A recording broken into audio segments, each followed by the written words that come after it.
Olá, aqui estamos novamente para dar continuidade ao nosso estudo da Epístola de Paulo aos Gálatas, nesta série de lições da Escola Sabatina, intitulada O Evangelho em Gálatas. Na semana passada, nós estudamos sobre a experiência de Abraão. O título da lição foi A Fé e o Antigo Testamento. Nós vimos como que Deus justificou Abraão pela fé e não pela circuncisão, que veio apenas anos mais tarde. E esta é a ênfase de Paulo. O Antigo Testamento, a experiência de Abraão, é um testemunho eloquente, poderoso de como Deus realmente salva as pessoas, como Deus justifica o pecador. E ele o faz única e exclusivamente pela fé em Cristo Jesus. E nesta semana nós estaremos estudando Gálatas capítulo 3, versículos 15 a 20, a superioridade da promessa. A referência, o pano de fundo da argumentação de Paulo continua sendo a aliança que Deus fizera com Abraão no Antigo Testamento. E ele começa o versículo 15 de uma forma até interessante. Irmãos, falo como homem, diz ele. Esta expressão deve ser entendida meramente como se Paulo estivesse falando em termos humanos. Vou falar em termos humanos, ou então vou dar uma ilustração extraída das relações humanas. É apenas isso que Paulo quer dizer quando escreve falo como homem. E qual é esta ilustração? Quais são os termos humanos utilizados por Paulo para começar a desenvolver o seu conceito? Ele diz, ainda que uma aliança seja meramente humana, uma vez ratificada, ninguém a revoga ou lhe acrescenta alguma coisa. Quando Paulo diz, vou falar em termos humanos, ele se refere a algo, a uma situação extraída das relações humanas. Quando duas pessoas entravam em aliança nos dias de Paulo, é claro que estamos falando dos dias de Paulo, não é? Uma vez ratificada esta aliança, este pacto entre duas pessoas, aquela aliança não poderia mais ser alterada, não poderia ser revogada, nada poderia ser acrescentado a ela.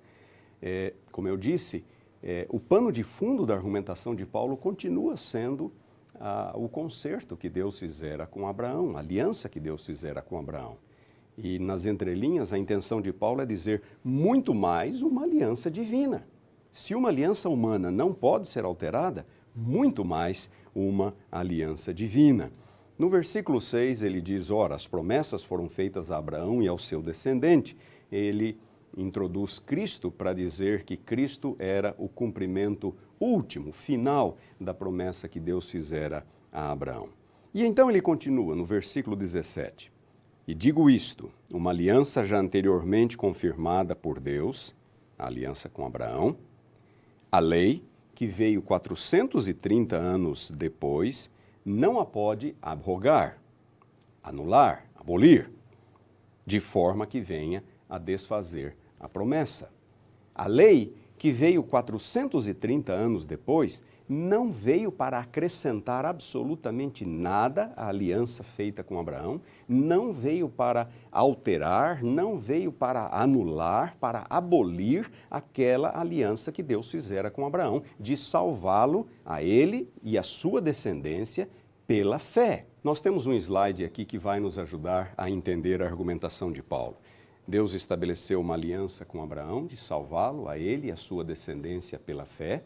A lei, que veio 430 anos depois, diz Paulo, não veio para anular, não veio para sequer para alterar os termos daquela aliança que Deus estabelecera com Abraão. Nós temos aqui, portanto, um intervalo de 430 anos entre o momento em que Deus entrou em aliança com Abraão, Deus chamou Abraão, Abraão creu e isto lhe foi imputado para a justiça, e o Sinai. Estes 430 anos estão separados entre 215 anos de peregrinação do povo de Israel na Terra Prometida e mais 215 anos no Egito, terminando com o cativeiro egípcio e a libertação do povo de Israel por Moisés. 430 anos, então, se passaram entre Abraão e o Sinai. E o Sinai, a revelação de Deus no Sinai, a aliança que Deus estabeleceu com o povo de Israel no Sinai, a outorga da lei, não veio para anular os termos da aliança que Deus fizera com Abraão, porque se a herança, diz Paulo no versículo 18, provém de lei, já não decorre mais da promessa. Se o Sinai ocorreu para ser a nova fonte agora da herança para o povo de Israel, da herança espiritual, justiça, justificação, então já não é mais da promessa, ela estaria ocupando o lugar da promessa que Deus fizera a Abraão. Mas foi pela promessa que Deus a concedeu gratuitamente a Abraão. Então, o Sinai teve uma outra função. A pergunta que se nos vem à mente é, por que então o Sinai? Por que então a lei? E Paulo antecipa esta pergunta. Ele pôde antecipar que os seus leitores, ao chegarem neste ponto da epístola, se perguntariam, mas se a lei no Sinai não veio para acrescentar, para mudar, para tomar o lugar da aliança que Deus fizera com Abraão, por que então o Sinai? E é exatamente o que Paulo diz no versículo 19. Qual, pois, a razão de ser da lei? E agora Paulo começa uma argumentação bastante específica com o intuito de explicar o propósito da lei, a finalidade da lei. E ele faz 3 afirmações extremamente importantes no seu esforço de explicar o propósito do Sinai. A primeira afirmação que ele faz é: a lei foi adicionada. A lei foi adicionada. É claro, como nós já vimos, a lei não foi adicionada à promessa. A lei não foi adicionada à aliança que Deus fizera com Abraão. A lei não veio como um adendo, porque mesmo a aliança humana, uma vez confirmada, ela não pode ser alterada. A lei não veio para alterar alguma das cláusulas que da aliança que Deus fizera com Abraão. Algumas pessoas se perguntam, que lei é esta que foi adicionada no Sinai? E eles dizem, só pode ter sido a lei cerimonial, porque a lei moral de Deus é eterna. Bom, é verdade que o ritual levítico foi organizado no Monte Sinai, mas e também é verdade que a lei moral de Deus é eterna. E por que a lei é eterna? A lei é eterna porque ela é um reflexo do caráter de Deus. Assim como Deus é eterno, os princípios que regem o seu caráter e que estão explícitos, expostos na lei, também são eternos, o que equivale a dizer que a lei de Deus é eterna. E nós temos no Antigo Testamento inúmeras passagens que falam da lei antes do Sinai. Gênesis capítulo 9, versículo 5, versículo 6, capítulo 17, versículos 1 e 9, capítulo 18, versículo 19, 26, 5, 39, 7 a 10, Salmo 119, versículo 142 e versículo 144. Muitas passagens que falam ou da lei antes do Sinai ou da eternidade da lei de Deus. O próprio sábado também é anterior ao Sinai. Ele aparece em Êxodo 16. Na verdade, o sábado remonta à criação. Gênesis capítulo 2, nós vemos a instituição do sábado. E a lei tem que ser eterna, como eu disse, porque é um reflexo do caráter de Deus. A própria existência do pecado no mundo pressupõe a existência da lei. Porque Paulo é claro ao dizer, Romanos 4,15, onde não há lei, não há pecado. Então, se a lei de Deus é eterna, o que é que foi acrescentado no Sinai? O que é que foi adicionado no Sinai? Na verdade, nós devemos pensar no Sinai em termos de um novo regime, em termos da velha aliança. Aqui foi estabelecida a aliança entre Deus e o povo de Israel, conhecida como velha ou como antiga aliança. Foi um sistema centrado na lei. Não que o povo de Israel fosse salvo pela lei, nós já vamos entender o propósito de Deus. Portanto, a lei que já existia antes do Sinai, e como que a lei existia antes do Sinai? É claro que ela existia de forma oral, porque foi no Sinai que Deus a escreveu, aparentemente pela primeira vez, não é? Nós temos uma citação de Ellen White Mensagens Escolhidas, volume 1, página 230. Ela diz assim: o conhecimento da lei de Deus e do plano da salvação foi comunicado a Adão e Eva pelo próprio Cristo. Entesouraram cuidadosamente a importante lição, transmitindo-a verbalmente aos filhos e aos filhos dos filhos. Assim se preservou o conhecimento da lei de Deus. Portanto, a lei que sempre existira, os patriarcas viviam em comunhão com Deus, Deus falava com eles, se revelava a eles, e eles certamente conheciam os princípios morais que regem a conduta humana, princípios estes que emanam diretamente do próprio Deus. No Sinai, portanto, o que foi acrescentado foi a forma como nós conhecemos a lei a partir daquele momento, ou seja, escrita em tábuas de pedra, numa linguagem forte, negativa. Por detrás de cada um dos mandamentos existe um princípio positivo, e Jesus mesmo nos ajudou a entender isto quando ele se referiu, por exemplo, ao 6º mandamento: não matarás. Ele falou: se alguém odiar o seu irmão, já violou o mandamento.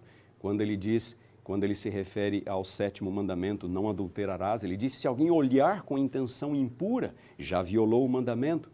Por detrás do mandamento não matarás, portanto, há o princípio do amor. Por detrás do mandamento não adulterarás, há o princípio da pureza. Por detrás do mandamento não furtarás, está o princípio da honestidade. E assim por diante. Por detrás de cada mandamento há um princípio positivo, e este princípio é eterno. Mas no Sinai houve uma adequação. Deus comunicou estes princípios numa linguagem forte, clara, objetiva e negativa para que o povo de Israel pudesse entendê-la. E a segunda coisa que Paulo diz no versículo 19 acerca da lei do Sinai, por que então a lei? Primeira coisa, foi adicionada, a segunda, por causa das transgressões. E para entender o que Deus tinha em mente, nós temos que nos lembrar da situação do povo de Israel no momento em que eles saíram do Egito. Eles haviam ficado cerca de 215 anos no Egito. A última parte deste período foi como escravos, não é? E ali eles foram submetidos a um trabalho forçado. Foram expostos durante todo o tempo ao mais crasso paganismo que havia na antiguidade. Isso fez com que o povo de Israel perdesse quase que completamente seu conhecimento acerca de Deus, a noção acerca do certo e do errado. Eles foram tratados como animais, eles foram embrutecidos, suas sensibilidades espirituais quase que desapareceram. Basta olhar a história do Êxodo e nós vamos entender claramente o que foi que aconteceu ali. E então, por esta razão, por causa da situação de miséria, por causa da situação de depravação em que o povo de Israel se encontrava, foi necessário a Deus revelar sua lei nos termos em que ele o fez. Como eu disse, foi uma adequação a uma nova realidade. E eu quero chamar a atenção de vocês para Êxodo, capítulo 20, versículos 18 a 20. Todo o povo presenciou os trovões, os relâmpagos e o clangor da trombeta e o monte fumegante, e o povo, observando, se estremeceu e ficou de longe. E disseram a Moisés: fala-nos tu, e te ouviremos, porém não fale Deus conosco, para que não morramos. Respondeu Moisés ao povo: não temais, porque Deus veio para vos provar, e para que o seu temor esteja diante de vós, a fim de que não pequeis. No meio daquela enorme, aquela tremenda manifestação de Deus, quando ele revelou sua lei ao povo de Israel por meio de Moisés, trovões, relâmpagos, o monte fumegando, a lei em tábuas de pedra, num sinal de severidade, a linguagem forte, negativa: não faça isso, não faça aquilo. O povo temeu, o povo saiu, o povo se afastou e clamou a Moisés: Moisés, por favor, fale você conosco, não Deus, senão nós vamos morrer.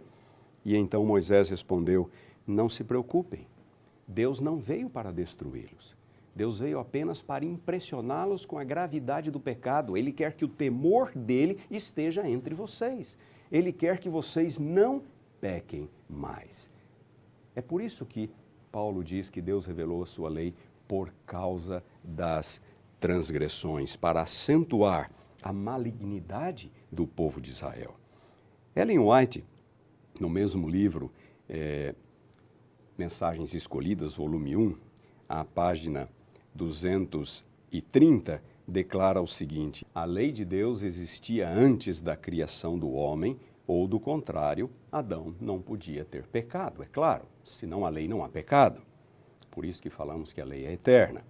Depois da transgressão de Adão, não foram mudados os princípios da lei, mas foram definitivamente dispostos e expressos de modo a adaptar-se ao homem em seu estado decaído.